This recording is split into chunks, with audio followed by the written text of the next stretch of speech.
Breaking news, elder statesman and Afenifere leader Ayo Adebanjo just dropped a bombshell that could change Nigeria's political future forever. In an exclusive revelation, he insists that Nigeria must change its constitution before any election can hold. But why? What's the hidden truth behind this urgent demand? Stick with me till the end, because what you're about to hear will shock you to your core. I told you in this program before, don't do this election until you change this constitution. This constitution is imposed on us. It has so many booby traps. And I pointed it out. Take for instance, the question of local government and say they are using against us now to control the voting power. Who did it?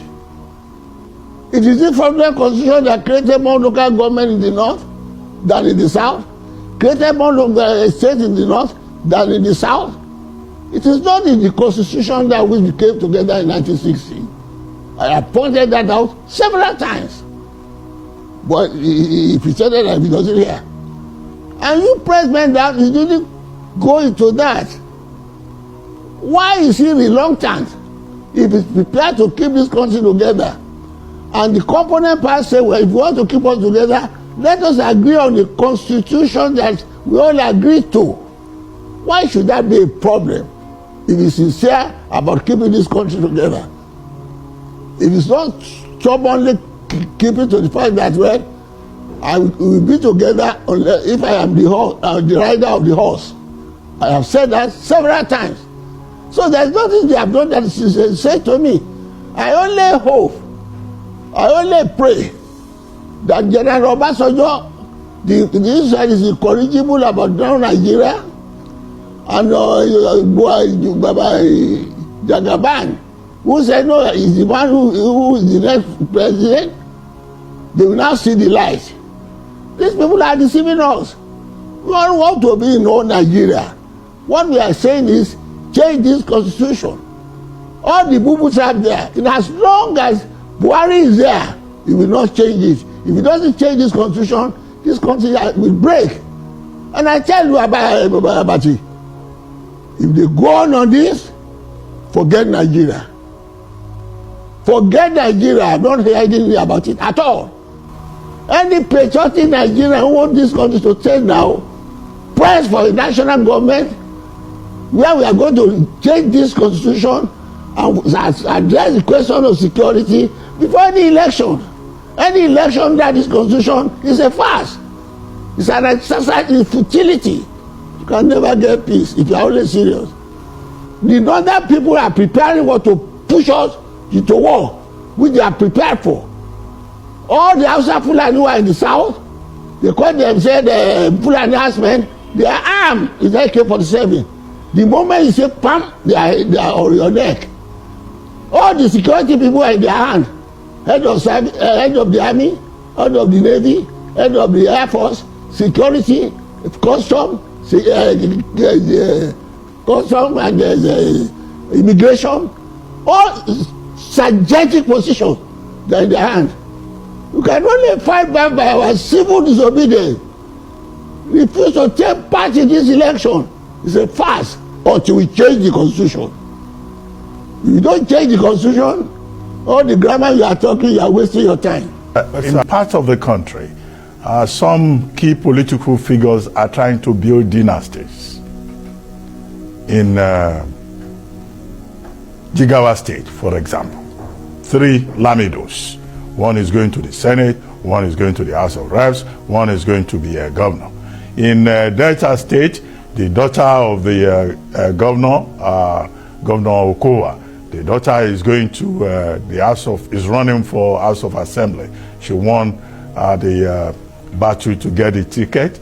The daughter of former governor, Emmanuel Uduaga, also was part of that race. Well, she didn't quite succeed, but the daughter of James Ibori, another former governor, is going to run for the position of a House of Reps member. In Oyo State, the children of 3 former governors, Lamadeshino, Alao Akala, and even Ajimobi, they are also running. In Ogun State, we also have children of prominent politicians also putting in their effort to get the tickets.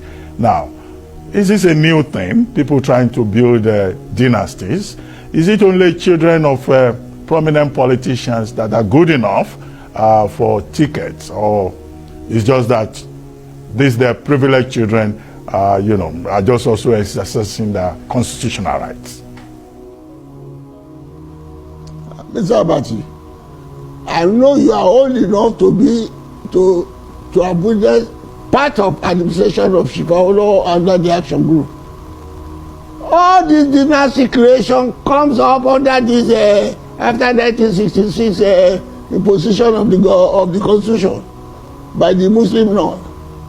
They made provision for that because this Constitution is so elastic for corruption. It has never happened. I will tell you, those who are around in the First Republic, the son of Shifaulo wanted to contest. He was already a councillor. He wanted to contest for House of Assembly. Papa was opposed to it. So how am I going to be a president and you want to be a member of the House? It was a lot of persuasion we made to allow it that if you go to House of Assembly, it doesn't have it done to you. Not to talk of now building a dynasty. It is part of the caliphate system under the Fulani. It encourages that in all the northern Emirates. Have you seen any non-Fulani being a sultan or emir? That is their tradition, and we don't quarrel with it. Let them leave it to their north. That's what we say. Let us do the constitution in the federal system, that we allow the freedom of association, freedom for you to develop under your culture, under your religion, under your ethnic group. Until you have that, that is what is going to happen. If this is the type of corruption that we had under Shifaulo, we won't have a free education. Or when we have free education, are you told that only the children of Paulo are given scholarship or allowed to go to school? All these people talking about this now, our university now has closed down for almost a year. Their children are abroad. They don't give a hit to it at all. What type of a country? Babati, if these people don't know, please help us to educate our people. They will not move an inch. All along that we have been talking about the problem of this country, when has Buhari come into the air to dissuade them, to dissuade us that no, this is the allegation you are making is not right. When we told him that he put every Londoner into the key position under his first administration, what did he tell us? He said he's giving offices to those who we trust. Those who voted for him, he no longer trusts them. What about that? On the second coming of the government, is that any change? He did it with impunity. And all the things they are doing, they know they are doing it with impunity. Until we settle down for a new constitution, or let everybody go back to his father's land. So that can know Israel. Those who are saying that they want secession. How about you remember? I told you one day in this program that I don't support secession, but I don't oppose it. I don't support it because I have invested so much in Nigeria. And I told you how I spent the whole year in my degree in 1979 campaigning for the UPA. But I will be in Nigeria where my tribe will be under hegemony of the Fulani, which is what is happening. When has Buhari come onto the air to say, no, Ayo Adebanjo, you get it wrong. It won't be like that. He won't talk. Other than that, he allowed the Fulani to have an influx into this country. And he allowed the police not to do anything. And when you ask him, he keeps quiet. But let us tell our people now, the problem in this country now is Buhari. Don't be afraid to say that. The Boko Haram that is troubling us is behind them. The security people, Naomi, told us about a year or two ago. He didn't react.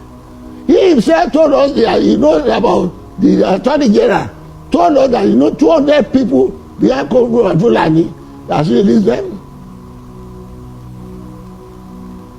And then Rufai told us that the Kaduna Abuja Treaty ought not to have happened because the security people was having discussion with these Boko Haram people. They have not reacted. Rufai is the governor in their palm. Why are you trying to live in denial? Well, there is enough evidence before us to show that this man has an agenda of his own. Let us be unanimous to tell him, for God's sake, we want to be in Nigeria, but let us be in Nigeria where we all agree to stay together. Not under an imposed constitution that is loaded against the non-Fulanis. So there you have it, Ayo Adebanjo's bold stance on why Nigeria must amend its constitution before another election.